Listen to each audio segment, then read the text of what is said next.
Sentimento produz desejo, e desejo produz ação. Então, cuidado. Primeiro, a pessoa está preocupada: o que eu vou fazer na minha vida? Não. Então, cuidado primeiro o que você pensa. Então, cuidado o que você está sentindo, para você conseguir redirecionar aquilo para canalizar em um desejo que vai te produzir coisas boas, seja na questão espiritual ou humana.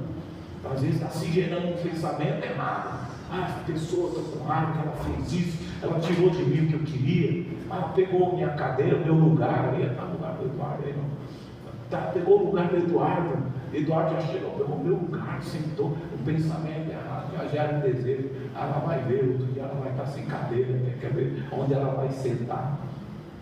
Sabe, quando o desejo se transforma em ação, aí começa a ficar. Mas isso já gera raiva, porque você aceitou um pensamento. E o pensamento gerou um sentimento, e o sentimento produziu um desejo, e esse desejo, ele vai abrir caminho para uma ação. E o problema da ação é que quando ela concretiza, ela deixa de ser só um pensamento, ela passa a ser um fato, e começa a afetar a sua vida, porque ela vai trazer consequências do que você está falando. Então, por isso que a gente tem que abrir as nossas emoções para as coisas boas, sabe, ouvir músicas boas. Não estou falando questão só de música gospel, você pode escutar a música que você quiser, irmão. É que a gente no Brasil criou esse negócio de música do mundo, nem música de Deus, como parece que a gente não está no mundo, né? A gente está no mundo. A poesia pode ser cantada e pode ser inspirada, e tem muita música bonita, boa. Agora tem muita música depressiva, que devia abrir as suas emoções para te fortalecer, para amar mais a vida, amar mais a pessoa que você tem ao seu lado. Não te abre as emoções para mais raiva, mais tristeza. Não fuja dessas coisas. É isso que quando Deus mandou ministrar sobre portas da alma, é isso que ele tem que vigiar. O espírito do homem sempre está pronto para tomar decisões. O nosso espírito, ele vai gerar o desejo, a alma vai ali produzir o desejo, e o espírito do homem vai produzir a decisão, que é onde começa a acontecer o fato. E quando o espírito diz: vou fazer o que a alma quer, não aguento mais essas emoções, aí quando ele faz isso, começa a atitude, e a atitude às vezes é a pior. Pôr a raiva para fora é a pior. Pôr o ódio, a tristeza, a depressão, ficar armazenando mais ainda a tristeza do que já é. Eu estou triste, mas fico produzindo mais tristeza, fico aceitando mais ideia. A situação já está ruim, você fica ouvindo mais coisas ruins sobre aquele assunto. Não. Então, por isso que o louvor na igreja é maravilhoso. Você vai preparando as suas emoções para que o Espírito Santo possa encontrar ali um momento, um ambiente favorável para que ele possa falar com você, possa falar no seu espírito.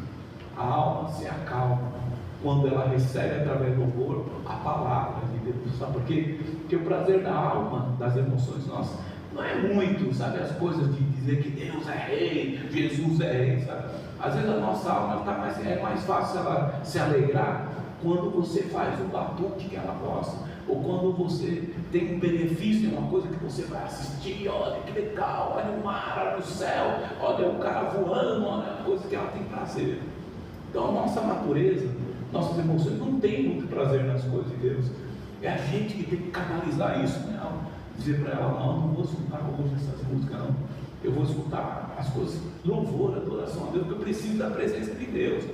É o espírito do homem, estou falando do siamês lá, o espírito do homem falando para a sua alma, falando para as suas emoções. Não é isso que eu vou canalizar hoje. Eu vou canalizar a presença de Deus. Então eu começo a ouvir louvores. Não quer dizer que eu não posso escutar outras músicas, mas quando eu trago louvor, a alma ela se acalma, porque ela não tem muito prazer naquilo, então as emoções baixam, não tem o que falar sobre aquilo. Então o espírito do homem entra em comunhão com o Espírito de Deus, e aí o Espírito encontra mais espaço para falar com o Espírito Santo. É onde você começa a ouvir a voz de Deus falando, e as suas emoções descem, ela para de crescer. A alma está triste, e você reagir contra ela, né? Dizer: não, você não vai ficar assim, não vou escutar mais música de sofrimento, eu vou me alegrar, vou buscar fé agora, buscar em Deus a minha solução. Por isso que Davi disse, né, no Salmo 42, por que te entristece a minha alma? Ele está falando com quem? Ele está falando com ele mesmo. Ele está falando com as emoções dele. Por que você está assim? Ainda eu louvarei, vocês esqueceram disso? Porque ele está querendo dizer, eu tenho Deus. O espírito humano dele, dizendo para as emoções dele, eu tenho Deus. E que eu vou buscar é que essa situação que estou passando vai passar. Então por que você está querendo ficar mais triste do que você já está? Então é uma batalha. Canalize o louvor. Tudo isso para falar do louvor. Canalize o louvor. Olhe para o louvor, porque a alma se cala diante das palavras de um louvor que fala das palavras de Deus. As emoções que eu digo começam a se calar, porque o louvor está dizendo, eu vou passar o deserto e Deus vai operar milagres. Enquanto a alma está dizendo, eu não tenho dinheiro para pagar a conta amanhã. Ela começa a se calar, porque o louvor vem com novos pensamentos. Deus está comigo, o deserto vai passar. E as palavras entram e vai formando um novo conceito do presente, do que você quer viver. Então as emoções, por isso que eu quero dizer que a alma se aquieta quando ela recebe a palavra de Deus. Porque a palavra de Deus só fala, o Espírito só fala com o Espírito do homem. É só direto do Espírito do homem. Porque ele quer falar com quem manda, com quem tem decisão. Ele não quer falar com o subalterno. Ele quer falar com o funcionário algo. Ele quer falar direto com o patrão do corpo. E quem é o patrão é a razão. É o que toma a decisão. É o que diz o que vai ou não fazer. Amém? Por isso, diante da palavra de Deus, não adianta vir com emoções. Que Deus não atende emoções, choradeira. Que Deus da minha vida. Levanta daí, moleque. Fica de pé, que a vida segue. Você não vai morrer por causa disso, não. Pega firme aí, você decidido, muda. É assim que Deus, porque emoções é assim, só faz ele ficar mais fragilizado, mais fraco, mais sentindo solitário. Parece que Deus não existe, parece que as coisas só acontecem comigo. E aí a emoção vai só te levando. Porque a alma é assim, extremamente de um ponto negativo até. Tem mais as coisas negativas do que positivas. Então nós precisamos disciplinar a alma através do nosso Espírito e do Espírito Santo. E através do Espírito Santo só pela palavra de Deus. Estou falando da palavra. Vamos pegar em Lucas 6,38. Está dizendo assim o versículo 38. Deem aos outros, ofereçam aos outros, e será dado a você. Ele diz também, suas dádivas voltarão a vocês em medida cheia, calcada, sacudida e transbordante. A medida que vocês usarem será usada para medir vocês.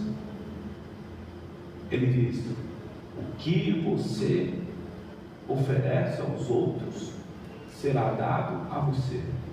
Suas dádivas voltarão a você. Repete comigo, suas dádivas voltarão a vocês em medida cheia. As suas dádivas, o que é dádivas? É o seu presente, é o seu recurso, é o que você tem para oferecer para uma pessoa, seja para Deus ou seja para o seu próximo. O que eu tenho para oferecer? Às vezes pode ser material, mas pode ser uma questão não imaterial. Por exemplo, você pode oferecer para uma pessoa uma roupa ou um carinho, uma generosidade de dar um lugar para ela, ou de tratar ela bem. Então você está oferecendo à pessoa uma dádiva, um presente, você está querendo oferecer a ela algo bom. E o Senhor diz aqui na palavra que essa regrinha vale para todo mundo. À medida que você oferece, você também vai receber. Por isso ele diz, cuidado. O que você faz desejando as pessoas, ou deixa de ajudar pessoas, ou de fazer o que Deus pôs no seu coração para fazer, para ajudar, para semear às vezes. E na medida que você está medindo, Deus também pode te medir as coisas dele, ou as pessoas também vão te medir. Ela nunca me ajudou em nada, não é assim que as pessoas falam. Por que eu tenho que ajudar? Aí a gente fala, está errado esse conceito, não sei. Pela justiça olhando, parece que um não ajudou e o outro não quer ajudar quando ele não precisava mais. Aí não sei. Mas o Senhor diz que não, diz que a alma não pode agir assim. Nós temos que sempre oferecer, porque Ele estabeleceu essa regra, vai retornar ainda. Então, se por acaso eu nego a ajuda a alguém, um erro, como a gente costuma dizer, não justifica o outro. Não é porque ela me ajudou que eu vou deixar de ajudar. Não é porque ela não me abençoou que eu vou amaldiçoar ela. Então eu vou ter problemas. Então melhor é o conselho de Deus. Ofereçam dádivas, doem o que for necessário para trazer bênçãos para vocês. Porque ele diz, à medida que você oferece o que você recebe, até de Deus gratuitamente, você vai ser mais abençoado. E aí foi onde ele veio explicando na continuidade do versículo sobre os efeitos de oferecer, os efeitos de estar nessa prontidão de dar às pessoas, independente do retorno que você vai ter. Sempre oferecer, ser canal de bênção. Ele diz, olha só o resultado, que quando a gente está disposto a ajudar, seja materialmente ou imaterialmente, ele diz no versículo, no mesmo versículo 38, ele diz,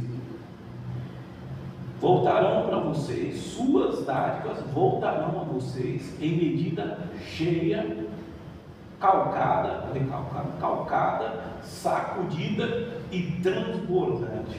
4 formas aqui, ó: cheia, calcada, sacudida e transbordante. A medida cheia é a boa medida. A medida cheia, quando eu oferto, eu dou uma parte do que eu tenho. É a medida cheia, a medida equilibrada. Eu estou dando, Paulo mesmo diz, quando vocês trouxerem oferta na casa do Senhor, não ofereçam o que vocês não têm, ofereçam o que vocês têm, o que vocês podem oferecer. Não precisam de grandes ofertas, não precisam de oferecer grandes coisas. E às vezes para as pessoas, vão para o lado material. Às vezes, irmão, um arroz com ovo oferecendo para uma pessoa com fome, resolve. É que você fala, não tenho grandes coisas para oferecer para uma pessoa, mas às vezes um sapato que você dá para uma pessoa que está precisando na rua, ou vizinho mesmo, é uma grande ajuda para aquela pessoa. Para você talvez não signifique tanto, mas para ela, o chinelo que você dá para ela, pode significar muito para ela. Então, a medida que ele diz que cheia, é você colocar no cesto o ideal, é o que eu tenho isso, é isso que eu vou doar, é isso que eu vou oferecer, vou dar a minha dádiva. Ele disse que a pessoa que faz isso terá o retorno na medida do que ele está fazendo. Ali deu a medida ideal, a medida equilibrada, um pouquinho do que ele tinha, ele vai receber também a unção, um pouquinho daquilo que ele tinha, o retorno. Mas ele diz também que calcada, a oferta calcada, né, que ele diz aqui. Quando ele diz na oferta calcada, é que aí você vai apertar um pouco para doar um pouco mais daquilo que você pode. Você vai fazer um ato de sacrifício. Imagine um cesto, para a gente memorizar melhor, cheio de sementes, e a gente quer colocar mais sementes ali. Lá o espaço não tem, então você aperta um pouco assim, para a semente encaixar uma na outra, para colocar ali, tem que caber mais aqui. Então você aperta. Então calcada é você fazer um sacrifício, apertar um pouco às vezes, para fazer uma doação, seja na igreja, seja na vida das pessoas. A gente tem que entender, Jesus ensinou isso, que há uma medida do que a gente oferece diante de Deus, para as pessoas e para Ele. E ele fala a medida sacudida agora. A medida sacudida é um pouco mais do que eu pensei dar. A medida sacudida é quando eu pensei, olha, eu posso dar isso, mas eu vou oferecer mais do que isso. Eu estava pensando só em dar essa roupa para essa pessoa, mas quer saber de uma coisa? Eu vou convidar ela para almoçar em casa. Eu vou convidar ela para participar do meu banquete. Ou então eu ia dar essa roupa, eu vou dar o sapato também. Eu vou dar a comida também. Então é um pouco mais. Então quando ele fala da medida sacudida, que você vai um pouco além do que você já pensou em fazer, para abençoar a vida das pessoas, ou para abençoar a minha casa de Deus mesmo. Então ele fala, e por último ele fala da medida transbordante. Agora a medida transbordante é ofertar sem pensar na medida, sem medir. Quando eu penso na medida e dou um pouco mais, é sacudida. Mas quando eu não penso em medir, eu falo, bom, vou dar sim. Quero nem saber se isso vai me fazer falta, não. Que a gente fala nas igrejas, eu tudo. É muito delicado esse negócio de tudo, né? A pessoa fala, dá o tudo que você tem para Deus. É meio delicado, tem que se pensar bem, porque o tudo realmente é transbordante. É você não medir esforço daquilo que o seu coração está propondo. Eu vou dar o meu carro, vou dar a minha casa. Pode ser, Deus aceita, Deus pode te honrar por isso. Mas você tem que ter discernimento, sabedoria para saber o que você está fazendo. Porque Deus não quer que a gente faça as coisas sem ter consciência do que estamos fazendo. Tem que estar bem consciente do que está fazendo. E se aquilo realmente você identificou que veio do Espírito dentro de você, faça esse sacrifício transbordante. Deus vai te honrar. E Ele vai fazer transbordar. Só que o transbordante é uma medida onde você entrega tudo, sem medir, sem pensar em ficar com um pouco daquilo. Você entrega tudo diante de Deus. Principalmente porque é de Deus, é de Deus. Aí tem que é de Deus, tem que entregar tudo, né? Tudo dele. Agora, o a mais do que tudo isso que você pode entregar, algo quando dar meu carro, dar minha vida, você tem que orar bastante para ter um discernimento. Pedir o Espírito Santo para você tomar uma decisão dessa. Mas se no teu Espírito dizendo, dê a medida transbordante, se o Espírito testificar, não, faça. O Espírito Santo não vai te pedir uma coisa que você não possa fazer e que seja em vão. Uma vez nós vivemos um milagre, já testemunhou, era o cheque do meu carro que o motor fundiu, você acredita? Que o cara esqueceu a tampa do óleo aberta embaixo e fundiu o motor. Era uma Paraty antiga, quadradinha, tinha uma paixão para aquela Paraty, eu gostava para que eu gosto. O carro fundiu na marginal, barulho lá. O cara falou: ó, óleo já era, acabou o motor, vai ter que fazer o motor. E ele ficou caro, ia ficar o preço do carro quase. Aí, né, resumindo, eu falei: tá, não vou fazer o motor, o carro é 4,5 mil na época, você está pedindo quase 2 mil reais para consertar isso aí, para metade do carro, é melhor vender. Eu falei: não, eu te pago tanto, é quase a metade do carro. Eu falei: então tá bom. Aí, pá, fechando, demos um papel, ele me deu o cheque, fomos para o culto, né? Chega no culto, o Espírito disse, eu disse: Senhor, é a hora da oferta, é boa medida, Senhor. Não, eu disse também não. É calcada, Senhor. Eu vou fazer aqui um aperto aqui para ter um pouquinho de sobra desse cheque aqui na minha mão. Eu disse também, não é calcada. Tá bom, é sacudida. Eu vou fazer um pouco mais do que eu pensei. Era para dar 2 mil, é para dar. Né? Eu pensei em 500, eu vou dar 700, porque eu tenho que pagar umas contas lá. E aí Deus disse: não é também sacudida, não é precisa sacrificar, não. Pensar em dar um pouco mais, não. Ele disse: é transbordante. Aí meu coração tremeu, porque era um dinheiro que eu tinha. Dá para entender quando é o tudo, mas para isso você tem que ter discernimento do Espírito. E eu fiquei pensando, Deus, não fiquei preocupado com a Rita, não, mas eu sabia que ela ia ouvir Deus. Mas eu falei: Deus, o coração tremeu, e eu logo identifiquei que era o Espírito Santo falando comigo, que o coração tremeu, a minha alma tremia, minhas emoções, meu espírito, sim, sabia que era Deus. Eu falei: Deus, amém, vou dar sim, Deus, sem medir, não quero nem saber o que vai acontecer amanhã, se vai faltar, não vai ser usado transbordante. Mas esse desafio que Deus me chamou é porque tinha milagre operado. Aí tanto que no mesmo hora a Rita teve uma tremedeira lá e ela foi lá pro fundo da igreja, depois voltou, aí falou: não é por nada não, mas eu tenho aqui um negócio que eu senti de Deus, mostrou para mim escrito lá, é para dar o cheque. Eu falei: fala com você também. Então melhor ainda, bom para os dois, porque daí a gente passa junto. Aí colocamos no altar, meu irmão, aquela, só para resumir, mas foi um mover de milagres. Olha, eu dei 2 mil, vamos dizer que naquela época eu recebi 20 mil reais em questão de 1 mês e meio. Não foi vendendo nada, não foi processo parado, que Deus me levou em frente à advogada, e a advogada nem tinha falado mais comigo não sei quantos meses, e o Espírito me levou em direção ao escritório dela, e ele disse: você precisa falar com ela, porque o seu processo é para usar. Só resumindo para você, eu sem saber de nada do processo. Aí eu falei: tá bom. quando eu ligo para ela, não, vai lá, quando eu vou ligar depois.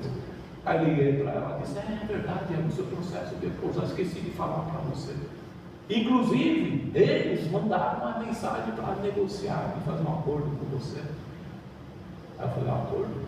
Um processo trabalhista? Não tem acordo. É pagar tudo à vista. Não tem parcela. Ela disse, é isso mesmo, mas eles querem parcela. Não tem parcela. É tudo ou deixa aí. Porque Deus está no negócio. Pode falar para ela, falou, tá bom. Aí falou para eles pagarem tudo à vista. Todo o valor que ficou. Aí eu estou dando um exemplo. Deus não sabia que isso ia acontecer.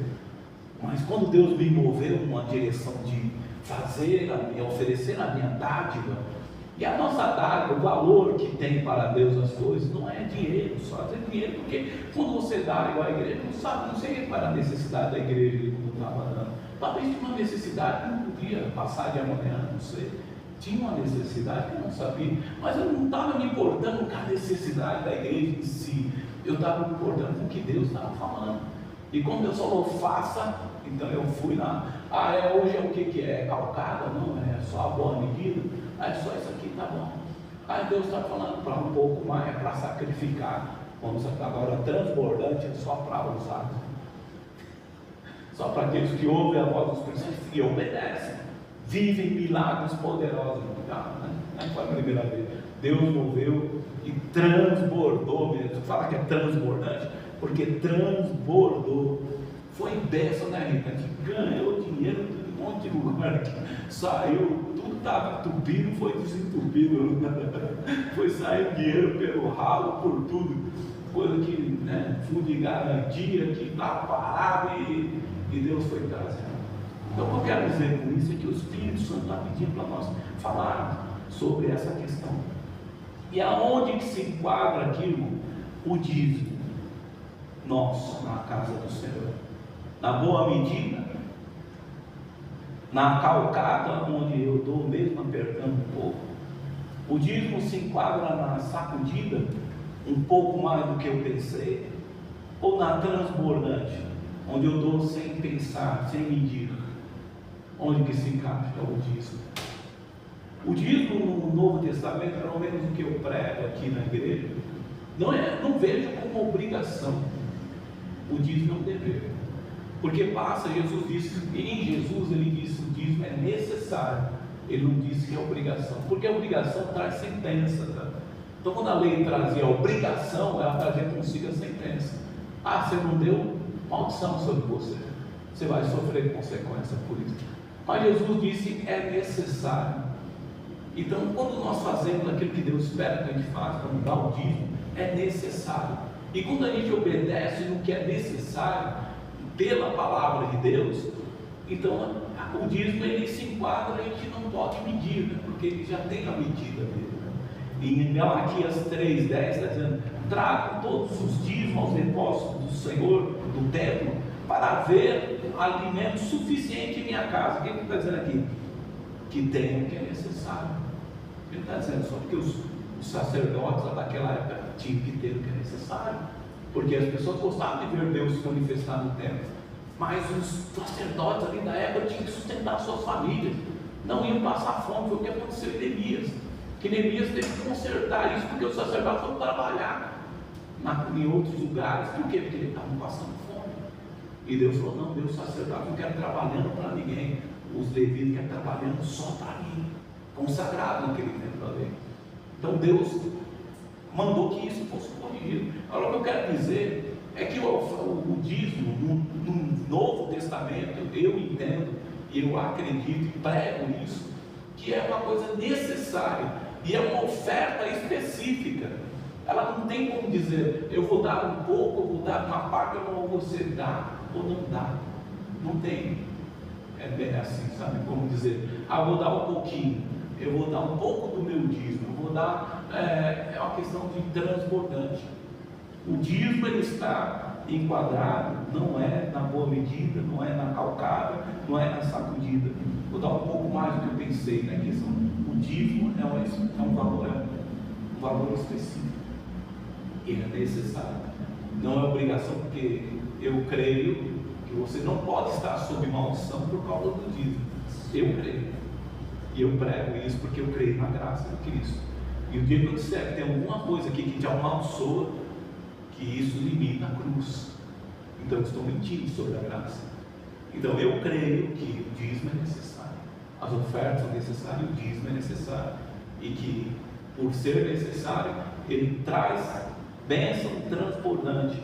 A mesma palavra em Malaquias 3,10 diz: põe a prova de mim, põe a prova, diz o Senhor dos Exércitos, e eu abrirei as janelas dos céus e derramarei uma bênção tão grande que não terão lugar para onde guardá-las. Aí é a promessa de Deus. Qual é essa promessa transbordante? Sem medida. Ele diz: eu vou derramar bênção que não tem medida. Essa promessa está em cima do quê? Em cima da oferta transbordante. Amém? O Espírito não vai falar isso aqui não, para a gente corrigir. Quem dá o dízimo, amém, quem dá a oferta, quem faz o que você quiser. Aqui eu não tenho, quando eu falo que é a menos importante, eu não estou desprezando as ofertas e dízimo, não. Elas são necessárias. Estou dizendo que eu não fico cobrando ninguém pelas obrigações dela, não. Porque se um dia se fecha esse lugar, ou as igrejas se fecham por falta de dinheiro, eu quero saber onde você vai. Eu quero saber onde nós vamos congregar. Se você vai ter estrutura para manter sua fé dentro de casa. Quando nós nos reunimos, tem um propósito, e esse propósito nos fortalece.